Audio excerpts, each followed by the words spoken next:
Hi friends, अगर आप हमारे वीडियो को सबसे पहले देखना चाहते हैं तो अभी हमारे चैनल को सब्सक्राइब करें और बेल आइकन दबाएं। कश्मीरी युवकों की पिटाई पर बीजेपी नेता का शर्मनाक बयान, कहा यह क्रिया की प्रतिक्रिया है। उत्तर प्रदेश की राजधानी लखनऊ में निर्दोष कश्मीरियों के साथ हिंसा का मामला सामने आया है। यहां हिंदुत्ववादी संगठन विश्व हिंदू दल के कार्यकर्ताओं ने ड्राई फ्रूट्स बेच रहे 2 कश्मीरी लोगों के साथ मारपीट की। इस घटना पर बीजेपी नेता एवं जम्मू कश्मीर के पूर्व उप मुख्यमंत्री कविरंदन गुप्ता ने विवादित बयान दिया है। उन्होंने इस हिंसा को क्रिया की प्रतिक्रिया बताते हुए उचित ठहराने की कोशिश की है। बीजेपी नेता ने कहा कि जम्मू कश्मीर के नेता यहां का माहौल खराब करते हैं, जिसकी प्रतिक्रिया देश में देखने को मिलती है। गुप्ता ने कहा, जम्मू कश्मीर के नेता सुरक्षा बलों और तिरंगों के बारे में गलत बातें करते हैं। इन दोनों के साथ लोगों की भावनाएं जुड़ी हुई हैं। सुरक्षा बलों और तिरंगे के बारे में कुछ गलत कहा जाएगा तो देश में उसकी प्रतिक्रिया देखने को मिलेगी। लखनऊ के डालीगंज पुल पर शाम करीब 5 बजे भगवा कपड़े पहने हुए कुछ लोगों ने सड़क पर ड्राई फ्रूट्स बेच रहे 2 कश्मीरियों पर हमला बोल दिया। भगवा अधिकारियों ने इस दौरान कश्मीरियों को पत्थरबाज बताते हुए खूब गालियां दी और उनके साथ मारपीट की। इस दौरान भगवा ब्रिगेड के कुछ लोगों ने कश्मीरियों से उनका पहचान पत्र भी मांगा। हालांकि इस मारपीट को देखकर कुछ लोगों ने बीच बचाव करते हुए कश्मीरियों को बचा लिया। पुलिस ने इस मामले में कार्रवाई करते हुए 4 लोगों को गिरफ्तार किया है। आरोपियों की पहचान विश्व हिंदू दल के कार्यकर्ताओं के रूप में हुई है।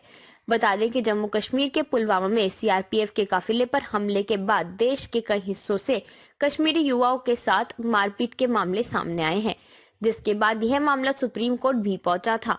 मामले की सुनवाई करते हुए कोर्ट ने केंद्र और राज्य सरकारों को भी नोटिस जारी किया था। हालांकि लखनऊ में इस तरह का यह पहला मामला सामने आया है।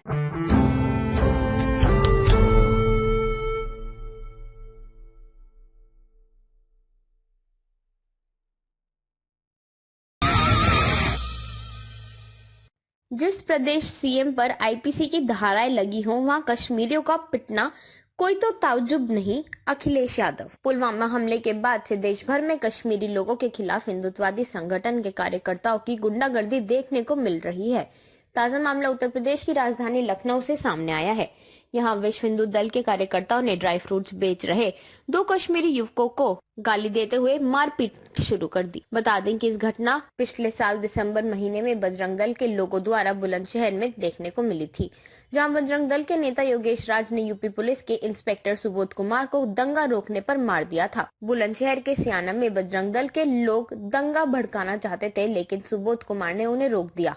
इस पर उन्हें गोली से मार दिया गया। ध्यान देने वाली बात यह है कि बजरंग दल बीजेपी का ही एक अंग है और लखनऊ में कश्मीरियों को मारने पीटने वाला विश्व हिंदू दल का नेता और हिस्ट्री शीटर बजरंग सोनकर पहले बीजेपी का कार्यकर्ता रह चुका है।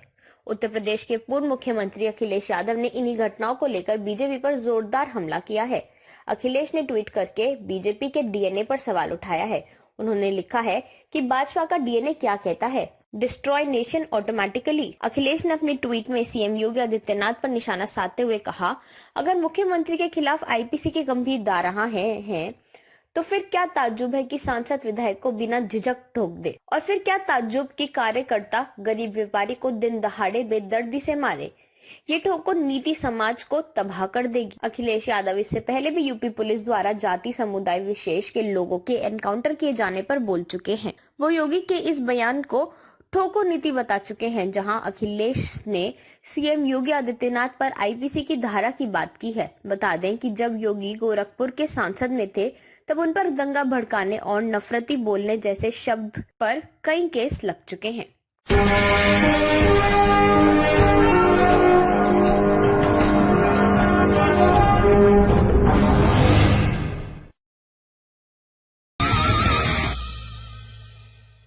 पंकजा मुंडे ने किया 106 करोड़ का मोबाइल घोटाला, 6000 का मोबाइल देकर बनाया 8777 का बिल। प्रधानमंत्री मोदी ने सत्ता में आते ही डिजिटल इंडिया का नारा दिया था, जिसका मकसद सरकारी विभागों को देश की जनता से जोड़ना था।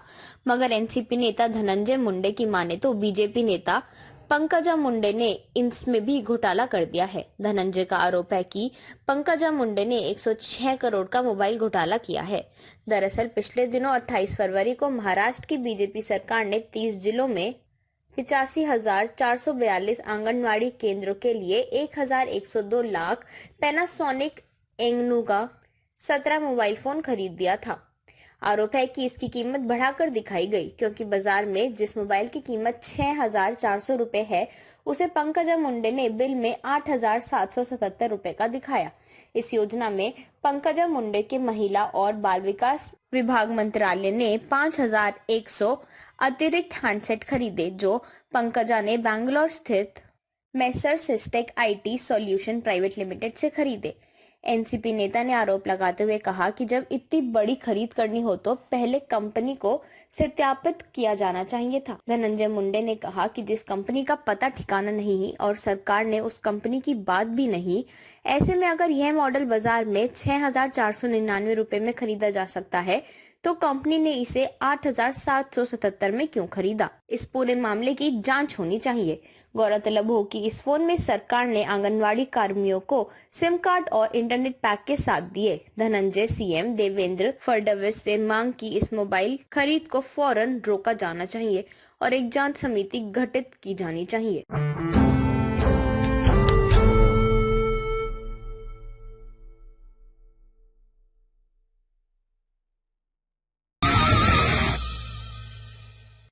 पुलवामा पर बोली कांग्रेस, 2 किलो बीफ पकड़ने वाले पुलवामा में 300 किलो आरडीएक्स नहीं पकड़ पाते, क्यों?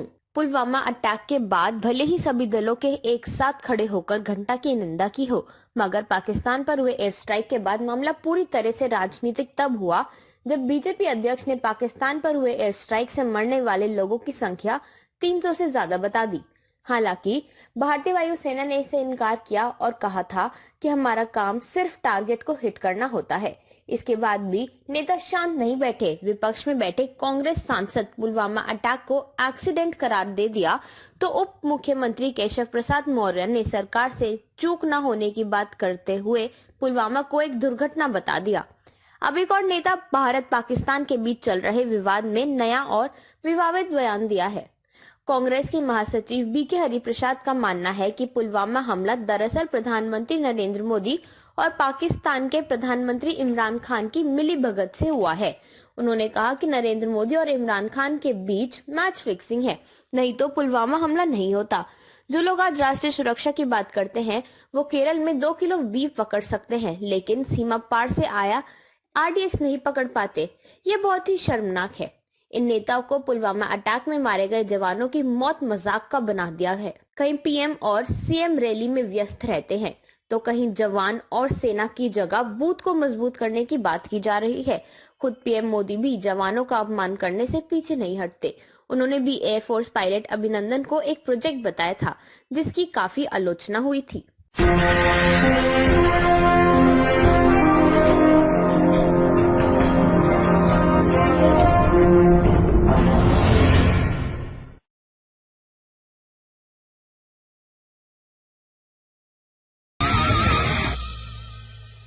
राफेल फाइल चोरी पर बोले शरद पवार। फिर रक्षा मंत्री ने संसद में 1 घंटे तक राफेल पर क्यों झूठ बोला? राफेल डील के दस्तावेज चोरी होने पर अब पूर्व कृषि मंत्री और एनसीपी प्रमुख शरद पवार ने मोदी सरकार पर संसद में झूठ बोलने का आरोप लगाया है। पवार ने कहा कि राफेल पर संसद में देश की रक्षा मंत्री को 1 घंटे का वक्त मिला, मगर उन्होंने ये संसद में बताना बेहतर नहीं समझा कि राफेल के दस्तावेज मंत्रालय से चोरी हो गए हैं, जबकि कोर्ट में कहा गया कि दस्तावेज चोरी हुए थे। दरअसल एनसीपी प्रमुख शरद पवार वीडियो कॉन्फ्रेंसिंग के जरिए पार्टी कार्यकर्ताओं को संबोधित कर रहे थे, जिसमें उन्होंने राफेल पर जिक्र करते हुए कहा कि राफेल के दस्तावेज चोरी होने की सूचना कोर्ट से मिली है, जो काफी खतरनाक है। साथ ही पवार ने कहा, महाराष्ट्र की बीजेपी सरकार को घेराते हुए कहा कि सुनने में आ रहा है कि छत्रपति शिवाजी महाराज मेमोरियल खोला जाएगा, लेकिन अभी तक इस पर कोई काम नहीं हुआ है। बता दें कि सुप्रीम कोर्ट ने फ्रांस से 36 राफेल जेट खरीदने की डील की जांच में आदेश देने से इनकार कर दिया था। इसके बाद पूर्व केंद्रीय मंत्री यशवंत सिन्हा, अरुण शौरी और वरिष्ठ वकील प्रशांत भूषण ने जनवरी में राफेल फाइटर जेट की खरीद के मामले में सरकार को क्लीन चिट देने के फैसले के खिलाफ सुप्रीम कोर्ट से पूर्ण विचार करने की मांग करते हुए याचिका दायर की थी। माइंड द न्यूज रूम की रिपोर्ट। Thank you for watching our video. अगर आपको हमारी वीडियो पसंद आई हो तो इसे लाइक जरूर करें और हमारे चैनल को सब्सक्राइब करना ना भूलें।